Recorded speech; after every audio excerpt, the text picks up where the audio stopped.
New York City's first Ebola patient spending his first evening at home after 19 days in the hospital. Dr. Craig Spencer left Bellevue Hospital today Ebola-free. He hugged the mayor, the city's first lady, and doctors before returning to his apartment.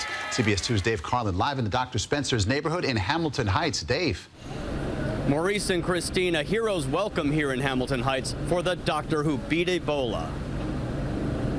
Today I am healthy and no longer infectious. Dr. Craig Spencer's long-awaited reunion with his fiancée waited a little while longer for this. Hugs and cheers with his team of doctors and Mayor De Blasio.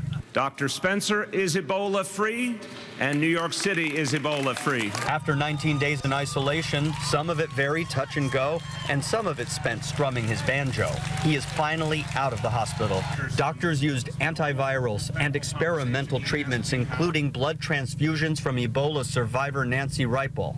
I am a living example of how those protocols work and of how early detection is critical to both surviving Ebola and ensuring that it is not transmitted to others. Within an hour of making those public comments, Dr. Spencer was home, climbing the stairs to his apartment on West 147th Street to rejoin his fiancée, Morgan Dixon. The last time we saw her, she was being escorted into the apartment for precautionary at-home isolation. She shows no signs of the disease and is finishing out the final 4 days of her quarantine.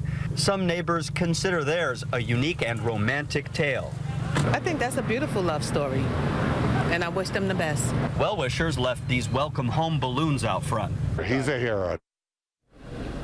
More balloons added to the ones you just saw, and even though this case means there are no more active cases of Ebola, there are still about 350 people actively monitored for symptoms. Live in Hamilton Heights, Dave Carlin, CBS 2 News. All right, Dave, thanks. And more information now on Dr. Spencer. Experts say he is no longer contagious. Is he immune to the disease?